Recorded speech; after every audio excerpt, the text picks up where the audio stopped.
contentos de estar aquí en casa disfrutando de la maravillosa presencia de Dios.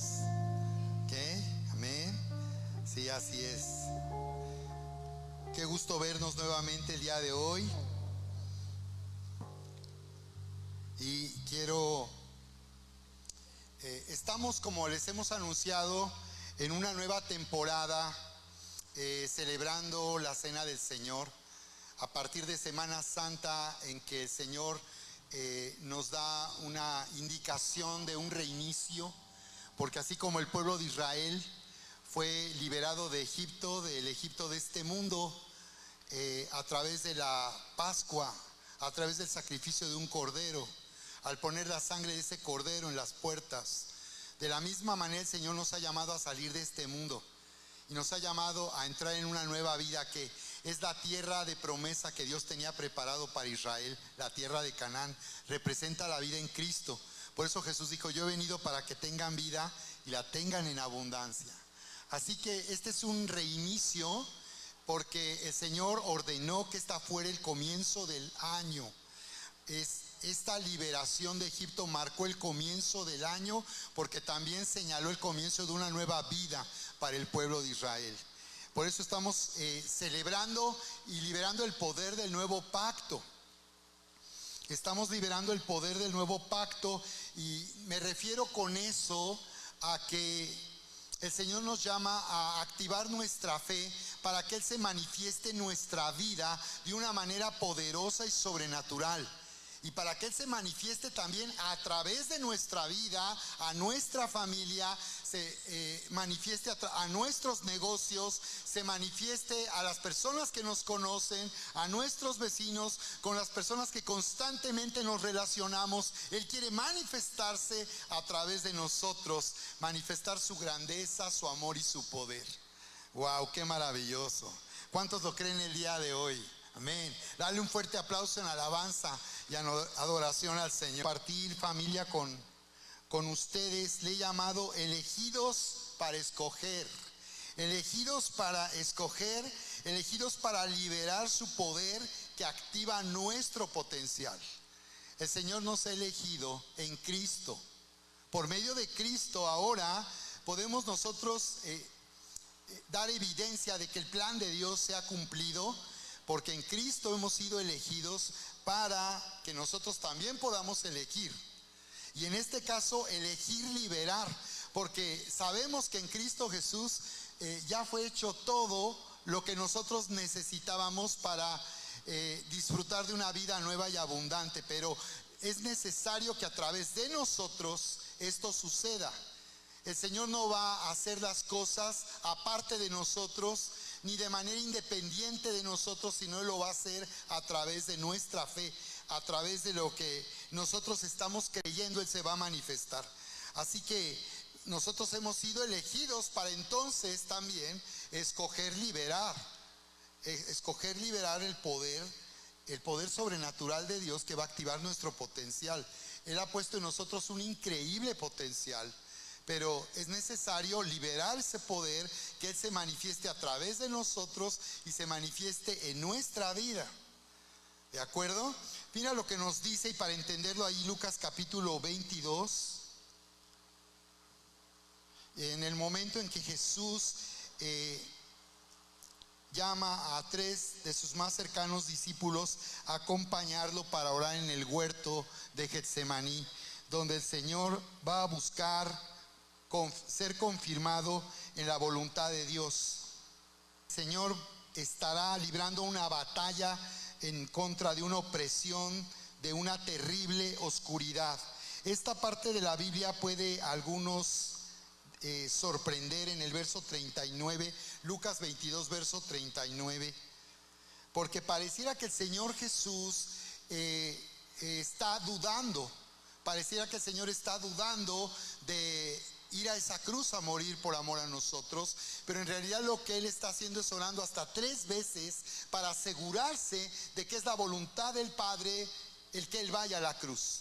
Y quiero que observen eso, que todavía hay algo más importante para Dios que la cruz y que un sacrificio, y es su voluntad.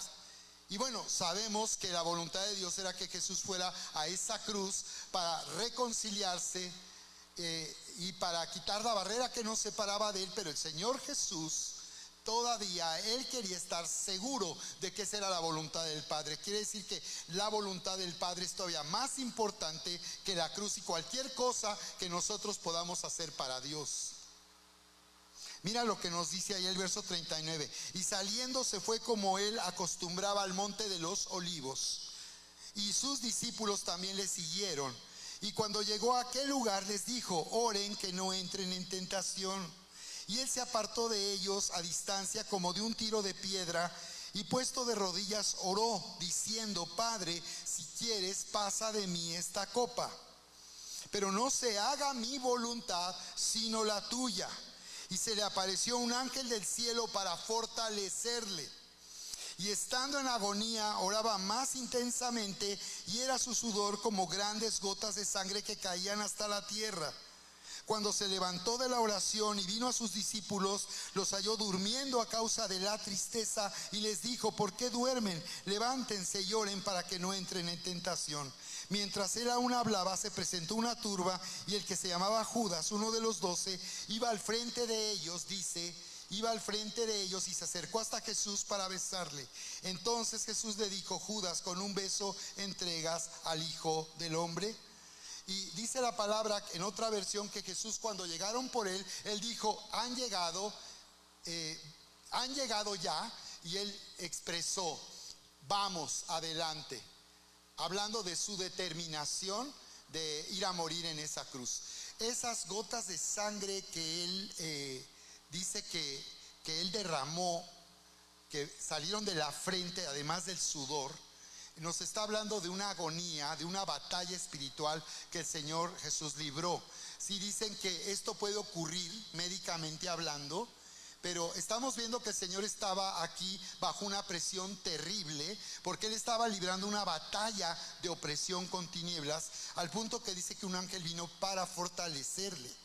Pero estas gotas de sangre significan que el Señor de esta manera nos hizo libres a nosotros de caminar bajo nuestra voluntad, de ser gobernados por una voluntad, nuestra propia voluntad, las cosas que nosotros queremos, de caminar de una manera obstinada y rebelde, porque esa es nuestra naturaleza.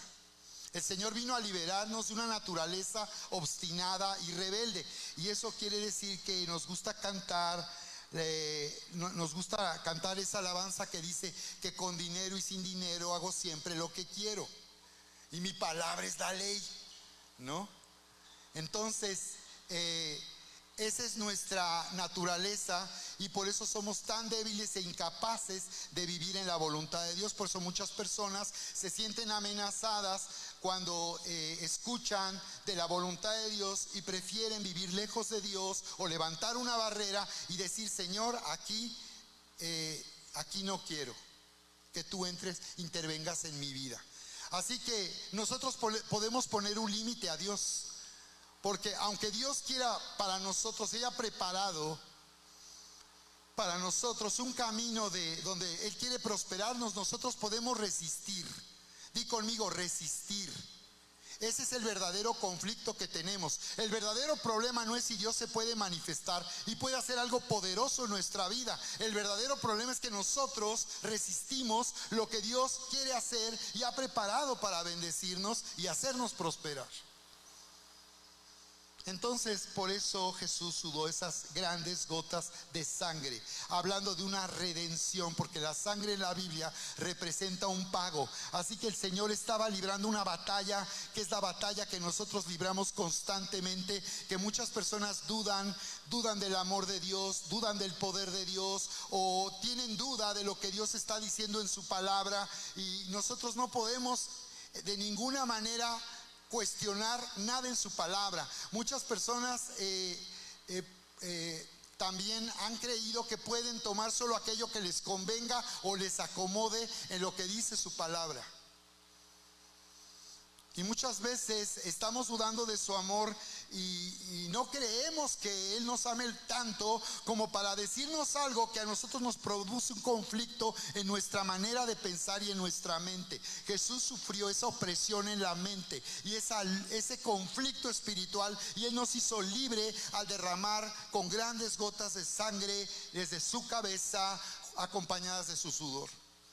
Ese sudor representa todo el sacrificio, todo el esfuerzo que el Señor Jesús hizo para darnos libertad. Así que tú puedes decir conmigo: Él me ha hecho libre. Él me ha hecho libre. ¿De acuerdo? Efesios capítulo 3, 20 dice: y aquel que es poderoso para hacer todas las cosas mucho más abundantemente de lo que pedimos o podemos imaginar, según el poder que actúa en nosotros, a Él sea la gloria en la iglesia por todos los siglos en Cristo Jesús. Así que vamos a orar. Levanta tus manos conmigo y acompáñame, únete conmigo para pedirle al Señor que Él nos bendiga a través de su palabra. Así es, Señor, venimos en este momento dándote tantas gracias por tu palabra, por lo que tú hablas a nuestra vida, Señor, sabiendo que a través de tu palabra tú renuevas nuestro entendimiento, tú sanas nuestro corazón, Señor, y tú nos llevas a escoger lo mejor y a vivir en tu voluntad, que es buena, agradable y perfecta. Gracias porque a través de tu palabra somos libres para vivir en tu buena voluntad, que es agradable y perfecta. Así que, Señor, di conmigo: yo recibo tu poderosa palabra, creyendo que yo soy quien tu palabra dice que soy, que tengo lo que tu palabra dice que tengo y que puedo hacer lo que tu palabra dice que puedo hacer. En el nombre precioso de Cristo Jesús está hecho, está hecho. Dale un fuerte aplauso al Señor en alabanza y adoración. Que hay en nuestra voluntad. El Señor ha hecho libre nuestra voluntad. Nos ha hecho libres de una voluntad de esclavos, que obedecíamos el mal, que obedecíamos siguiendo malas decisiones que nos han causado sufrimiento y aflicción y que han arruinado nuestra vida. Él nos ha hecho libres de una mentalidad de esclavo, en donde nosotros no teníamos otra opción que seguir nuestros propios designios, nuestros propios impulsos, pero ahora el Señor nos ha hecho libres. Y si tú quieres, puedes vivir libre, libre para vivir en la voluntad de Dios y ser obediente por la fe a lo que el Señor te está hablando. Como cuando Pedro, recuerdan que le dijo al Señor: si eres tú, manda que yo también pueda caminar sobre las aguas. Y el Señor le dijo solo una cosa: ven. Fue todo lo que le dijo. Él no hizo una larga oración para que Pedro pudiera tener fe y se atreviera a poner su pie fuera de la barca, pero solo le dijo: ven. Y Pedro, escuchando lo que Jesús había dicho, fue suficiente para obedecer esa palabra. Ese es el conflicto que muchas veces nosotros tenemos. Dios nos está hablando y nos está hablando en nuestra conciencia, en nuestro espíritu, pero nosotros estamos resistiendo. Él dice en su palabra cómo vivir la vida espiritual, lo que tenemos que hacer para agradarle a Él, pero nosotros estamos resistiendo constantemente y decimos: ahí sí no. Y entonces tú puedes hacer que Dios se limite en tu vida, porque Él te hizo con la facultad de elegir libremente. Dice la palabra ahí en Génesis 1, 17, 28, que Dios dijo: hagamos al hombre a nuestra imagen, conforme a nuestra semejanza. Y dice que varón y hembra los hizo. Y luego dice: para que señoree sobre los peces del mar, los animales de la tierra. Y les dijo, los bendijo y les dijo: fructifiquen, multiplíquense y llenen la tierra. Así que el Señor hizo al hombre con la facultad de elegir libremente y para gobernar sobre la creación de parte de Dios. Qué impresionante que Dios puso en el negocio a alguien que comenzaba y que tomó el riesgo de confiarle al hombre el gobierno de toda la creación. Por eso es que en nosotros hay un impulso de gobernar, hay un impulso de reinar. Y por esa razón es que el Señor, como al crear hombre y mujer y unirlos, Él estaba haciendo un trabajo de equipo con ellos. Pero no quiere decir que la mujer no tenga facultad para gobernar, para liderar, pero de lo que se trataba era de hacer un equipo con ellos.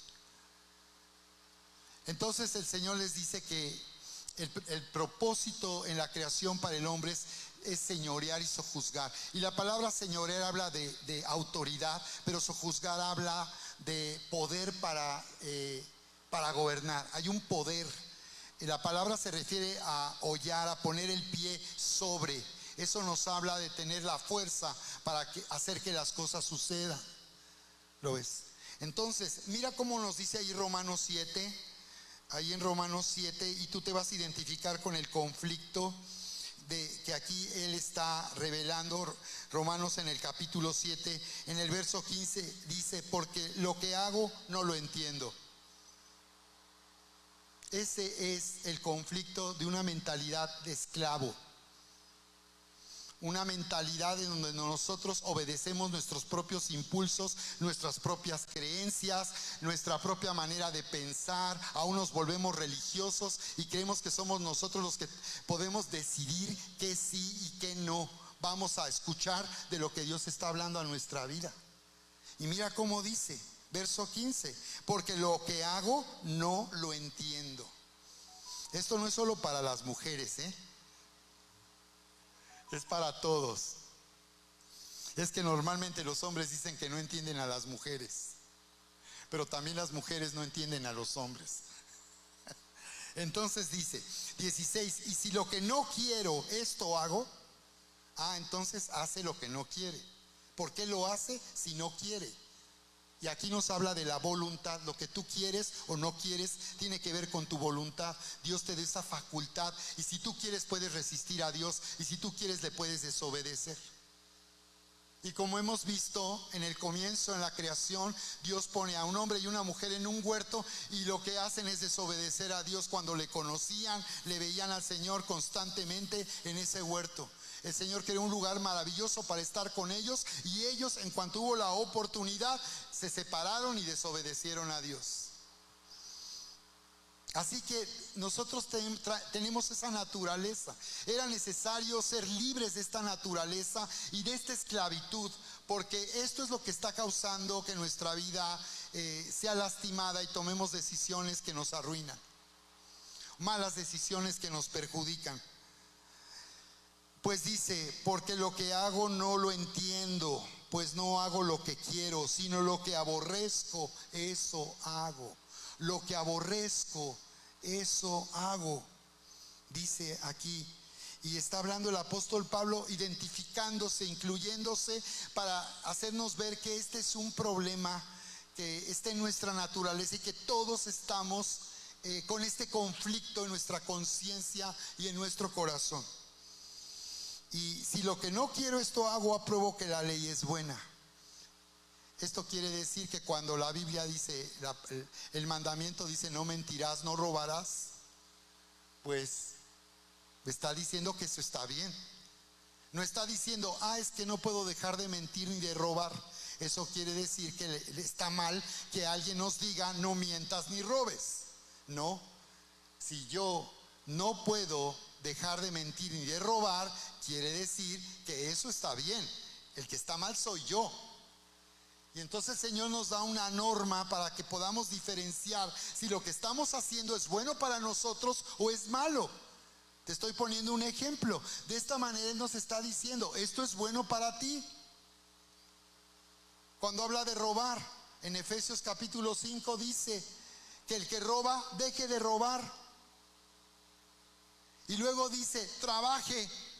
Y luego dice: de lo que tú obtienes a través de tu esfuerzo, comparte con los que tienen necesidad. Entonces fíjate cómo Dios hace que entremos en un camino completamente contrario a lo que nosotros pensábamos que estaba bien, o lo que alguien pudiera pensar que está bien. El que robe, deje de robar, y trabaje, y esfuércese. Y aún después de que alguien empezó robando, acabó de lo que tiene dando a los que tienen necesidad. Mira cómo es Dios. Entonces nos dice aquí: y si lo que no quiero, esto hago, apruebo que la ley es buena. De manera que ya no soy yo quien hace aquello. ¿Quién lo hace entonces? Está hablando de por qué tenemos en nosotros una inclinación a la rebelión y a ser obstinados. Por esa razón el rey Saúl perdió su corona, porque él le dijo al profeta que él había hecho lo que Dios le había dicho, pero en realidad él hizo a como le acomodó. Y entonces el profeta le dijo: como ídolos e idolatría es la obstinación, y como brujería la rebelión. Entonces nos está diciendo que el problema cuando yo estoy viviendo de una manera obstinada y rebelde en mi forma de pensar y no tengo el suficiente confianza en el amor de Dios para creer que lo que Él me dice que debo hacer es lo mejor para mí, yo estoy entrando en brujería y estoy entrando en idolatría. En brujería y en idolatría, lo cual quiere decir que cuando yo no estoy yo no estoy obedeciendo a Dios, no estoy oyendo para hacer lo que Él dice, yo estoy oyendo otra voz. Y el problema es que pensamos que estamos oyendo nuestra propia voz que me dice: ay, no, eso no me parece, ay, no, eso no me conviene. Pues eso dicen, pero yo no estoy de acuerdo. Entonces está diciendo que cuando tú desafías lo que Dios está hablando en su palabra, estás entrando en una atmósfera donde estás oyendo una voz contraria a la voz de Dios. Como le dijo la serpiente a Eva: no moriréis, no pasa nada.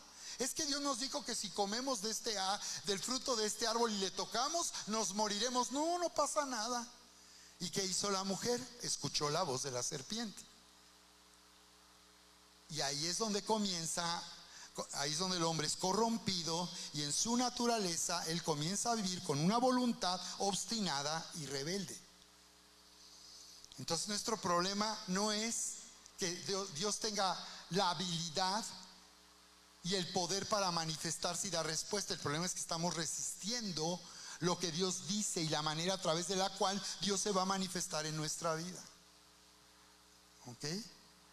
Entonces sigue diciendo: y yo sé que y si lo que yo no quiero esto hago, apruebo que la ley es buena, de manera que ya no soy yo quien hace aquello, sino el pecado que mora en mí. Y yo sé que en mí, esto es en mi carne, no mora el bien, porque el querer el bien está en mí, pero no el hacerlo. Ok, o sea que Dios entiende nuestra condición y está describiendo qué forma estamos viviendo y el conflicto que tenemos. Así es. Y Dios da respuesta a este conflicto por medio de Jesucristo. Y sigue hablando y diciendo acerca de esto: porque no hago el bien que quiero, sino el mal que no quiero, eso hago. ¿No? Y si hago lo que no quiero, ya no lo hago yo, sino el pecado que mora en mí. Entonces dice que el pecado es la naturaleza con la que el hombre se corrompió después que se separó de Dios. Y está diciendo que dentro de nosotros hayan una naturaleza inclinada a ir en contra de lo que Dios dice y en contra de lo que Dios me está mandando a hacer. Esta es una inclinación, es un conflicto que todos tenemos. La diferencia está en que hay quienes lo resuelven y son espirituales de la manera que Dios lo dice, y hay quienes quieren seguir viviendo así y aún ser religioso y decir: no, pues yo soy cristiano, yo conozco la palabra, pero no estoy de acuerdo con eso, o a mí me dijeron otra cosa. Y ya tienen otros datos ustedes también, otros datos para mentirse y engañarse, ¿verdad? Y dice: así que queriendo yo hacer el bien, hallo esta ley, que el mal esté en mí. Porque según el hombre interior me deleito en la ley de Dios. Una parte de mí en lo interior dice: eso está muy bien, y yo me deleito de oír lo que Dios quiere para mí. Pero por otra parte, en mis miembros, en mi condición humana, dice: me rebelo contra la ley en mi mente. Entonces, la conclusión, ¿cuál es? Verso 24: miserable de mí, ¿quién me librará de este cuerpo de muerte? O sea, ¿cómo puedo ser libre entonces?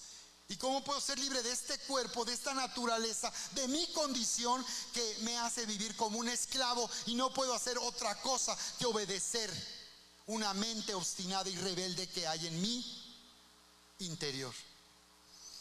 Y entonces la conclusión final es verso 25. Gracias doy a Dios por Jesucristo. ¡Wow! Esa es la respuesta. Gracias por Jesucristo, Señor nuestro. Dice Él.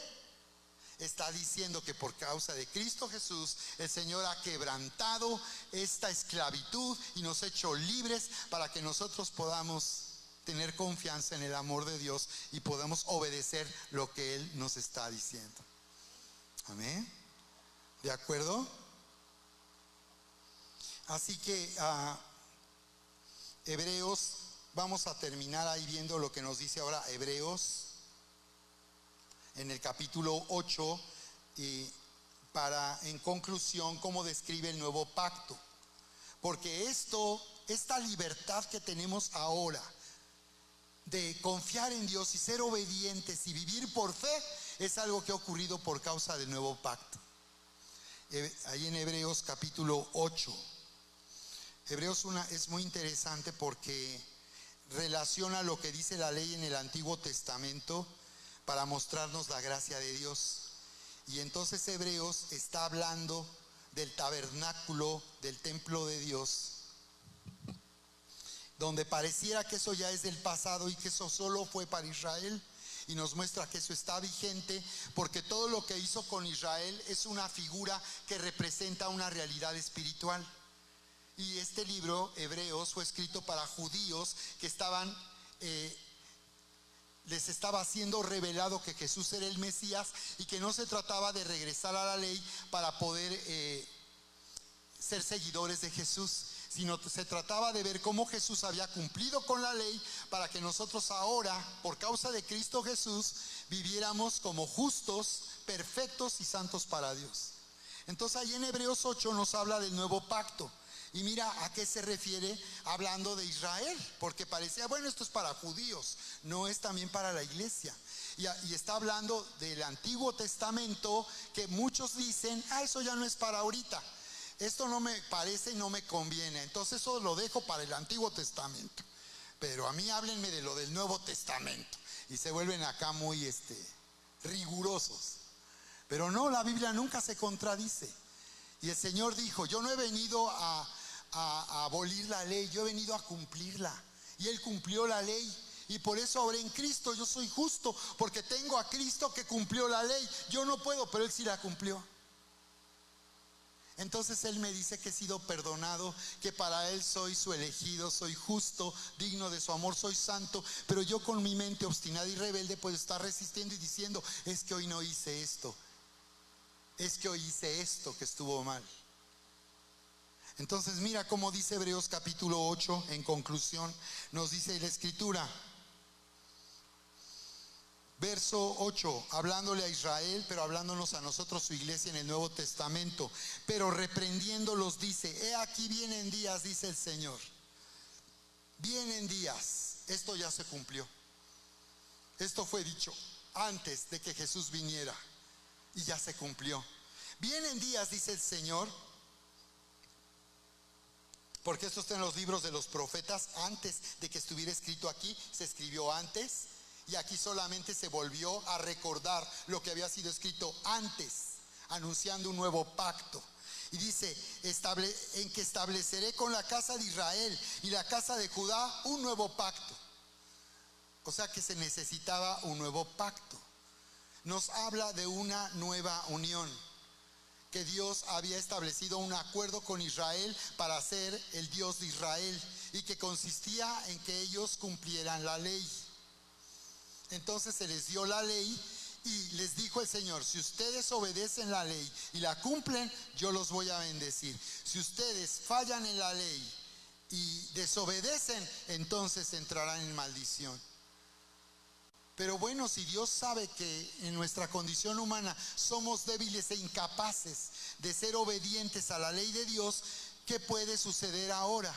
Por eso es que a la par que había la ley, había un tabernáculo. La ley indicaba que el hombre era pecador y que había fallado. Y los que decían, no, pero yo ¿en qué he fallado? Y entonces le traen los mandamientos y la ley, y ahí ve y dice, ahora entiendo que he fallado. entonces está bajo maldición, porque rompió el pacto de la ley.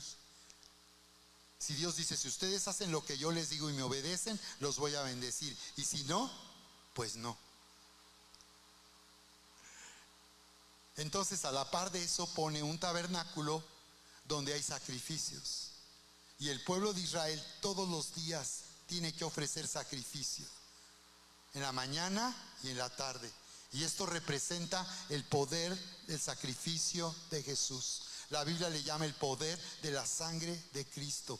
Todo el tiempo en ese altar estaba el sacrificio y el fuego quemando el sacrificio, el fuego que representa juicio, sobre un altar de bronce que representa juicio, y una víctima, porque ese animal no estaba ahí porque pecó, sino porque fue llevado ahí para tomar el lugar del pueblo de Israel que había pecado en contra de Dios. Así es como entonces el Señor podía mantenerse unido a Israel, porque Él estaba haciendo que su pecado fuera cubierto a través de sacrificios. Por eso se dijo, Juan el Bautista, cuando vio a Jesús y dijo, he aquí el Cordero de Dios que quita el pecado del mundo. ¿Lo ven? Entonces dice, no como el pacto que hice con sus padres, verso 9, el día que los tomé de la mano para sacarlos de la tierra de Egipto, porque ellos no permanecieron en mi pacto. Ese es el conflicto, que nosotros tenemos un conflicto para permanecer. Y nuestro conflicto es que resistimos y tomamos nuestras propias decisiones y le ponemos un límite a Dios y le decimos, aquí, Señor, no te metas. Aquí mando yo. Y el Señor va a respetar tu decisión, porque Él te hizo con la libertad de elegir. ¿Me explico? Quizás por eso Jesús nos habla de un hijo pródigo, un hijo perdido, que le pidió al papá su herencia y el papá se la dio. ¿Por qué Jesús diría una historia así, donde el papá sabe que ese hijo está actuando de una forma deshonrosa y de una forma completamente fuera de lugar?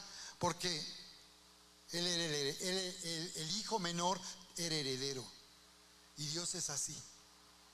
Por eso dice que lo que Dios da, los dones son irrevocables, porque Dios lo confía.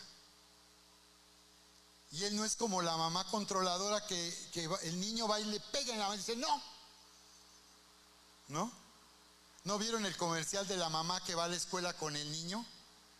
Y ahí está la mamá con el niño atrás de todo lo que el niño hace. Dios no es así,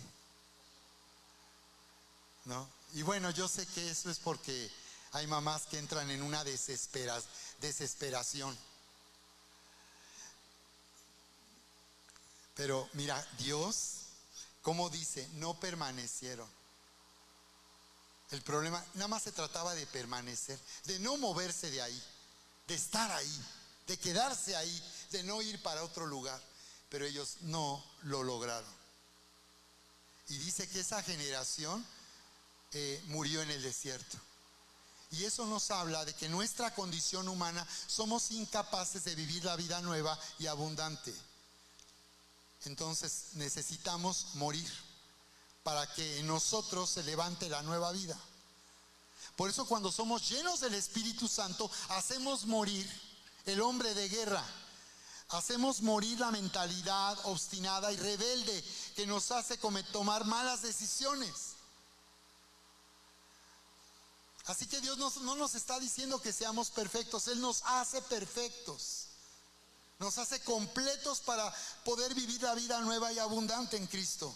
Entonces dice, no como el pacto que hice con sus padres, porque ellos no permanecieron en mi pacto y yo me desentendí de ellos. Por eso vemos a lo largo de la Biblia, porque el pueblo de Israel sufrió. Cada vez que el pueblo de Israel era derrotado es porque habían abandonado a Dios. Cada vez que ellos permanecían en el pacto y se mantenían unidos a Dios, entonces ellos prevalecían. Y pues sí, lo que Dios dice, si tú te apartas, yo no puedo estar ahí, porque tú ya no quieres estar conmigo. Si tú no me oyes y no obedeces, es tu asunto, porque yo no te voy a obligar a que tú me obedezcas. Tiene que ser algo que tú quieras hacer por ti mismo. Entonces, dice ahí, yo me desentendí. Entonces, ya es tu decisión y por tanto las consecuencias serán el resultado de lo que hemos nosotros elegido. Y muchas veces somos nosotros los que elegimos y todavía le reclamamos a Dios y le decimos: Señor, ¿por qué me hiciste esto? Pero si tú te das cuenta, Dios nunca va a tomar decisiones por ti. Pero Él te va a llamar a que tú le conozcas y conozcas su poder para que tomes decisiones siguiéndole a Él. Porque Él dice: pongo delante de ti camino de vida y camino de muerte. Yo te aconsejo que tomes camino de vida. ¿Cómo es posible que Dios diga, el dueño del negocio, todavía nos diga: yo te aconsejo? Imagínate, ¿no? Que ahí en la empresa te diga tu jefe: pues yo te aconsejo que llegues temprano. No, pues yo te aconsejo, si no llegas te corro. ¿Cómo que te aconsejo? No, ¿verdad? Pero Dios dice: yo te aconsejo, porque es tu decisión. Si tú quieres vivir la vida que tengo para ti. Por lo cual este es el pacto que haré con la casa de Israel. Como este pacto ustedes no permanecen, son incapaces, son débiles, todo el tiempo se la viven chispoteándole, dice: por lo cual este es el pacto que haré con la casa de Israel. Después de aquellos días, dice el Señor, pondré mis leyes. De aquellos días, después de aquellos días, cuando se cumpla el plan de Dios, Jesús en la cruz del Calvario, dando comienzo a un nuevo pacto. Por lo cual dice: después de aquellos días pondré mis leyes en la mente de ellos y sobre su corazón las escribiré, y seré a ellos por Dios y ellos me serán a mí por pueblo. Y ninguno enseñará a su prójimo ni ninguno a su hermano diciendo: conoce al Señor, porque todos me conocerán, desde el menor hasta el mayor de ellos, porque seré propicio a sus injusticias y nunca más me acordaré de sus pecados y de sus iniquidades. Entonces Él anuncia un nuevo pacto. Él va a unirnos ahora, no a través de lo que hagamos o no hagamos. Él nos va a unir a Dios a través del sacrificio de Jesús. Y este pacto tiene 3 partes. En la primera parte, observa cómo Él está diciendo que necesitamos, para poder vivir la vida nueva, necesitamos la vida y el poder de Dios. Estas 3 partes del pacto hablan de la vida y el poder. Es decir, un águila tiene la vida de un águila y tiene la naturaleza que le permite volar. Y es una de las aves que más alto puede volar en el cielo, porque esa es la vida de un ave. O sea, una ballena no puede hacer eso. No tiene poder para levantarse y volar, pero una ballena puede ir a una gran profundidad. Y es un mamífero. Y tiene unos pulmones tan poderosos que sube a la superficie y puede bajar a lo profundo del mar. Eso es la vida de una ballena. Pero tiene el poder, por cuanto tiene la vida de una ballena, tiene el poder de sumergirse, pero no tiene el poder de volar. Un águila tiene el poder para volar porque tiene la vida de un águila, pero no tiene poder para sumergirse en lo más profundo. Entonces aquí nos habla de vida y poder. La vida es, que dice, la única manera posible de que ustedes sigan unidos y permanezcan unidos a mí es que sean como yo. No hay otra manera. Por eso dice: pondré mis leyes en la mente de ellos. Ya no estarán fuera, estarán dentro. Ya no es Dios hablándome y diciéndome lo que tengo que hacer, es que ya está dentro de mí. Hay una ley dentro de mí, en mi conciencia y en mi corazón, que me dice: eso estuvo perfecto, así sigue. Eso estuvo muy mal. Pondré, dice, mis leyes en la mente de ellas y sobre su corazón las escribiré. Ya no en unas tablas de la ley, sino en el corazón. Él está escribiendo su voluntad, que es buena, agradable y perfecta. porque dice que Dios produce el querer como el hacer por su buena voluntad. Entonces, ¿cómo Dios opera en nuestra vida? Porque Él produce en nosotros el querer como el hacer por su buena voluntad.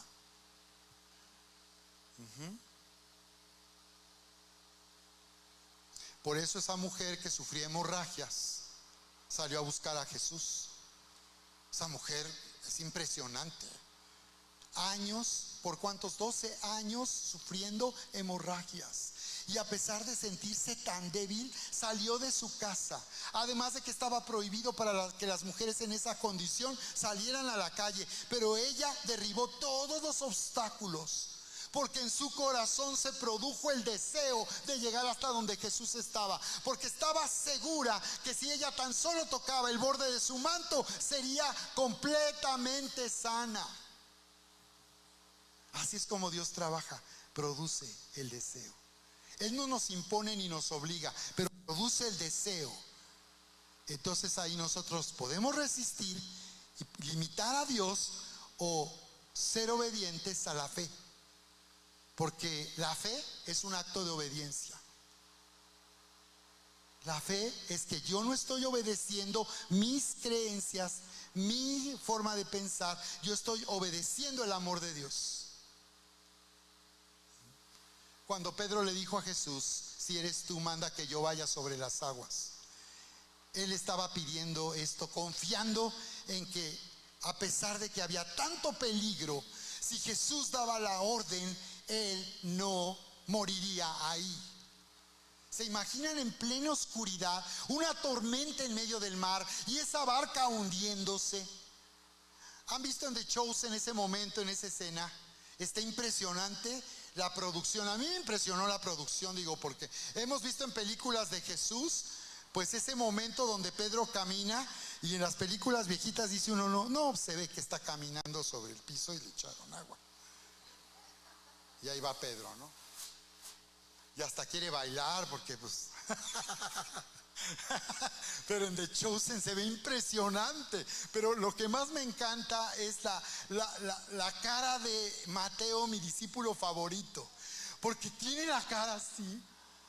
Y yo la busqué en la escena, Cari, y no la encuentro, porque veo la foto de Mateo, pero no lo veo en la imagen, en el video, pues. Y lo busco, Charis, y no lo encuentro. A quien me lo encuentre le doy 50 varos. A ver, mándenme la foto. Aquí estaba, pastor, en el minuto 15 con 18 segundos. Pues no la veo, pero veo la cara de Mateo y me encanta.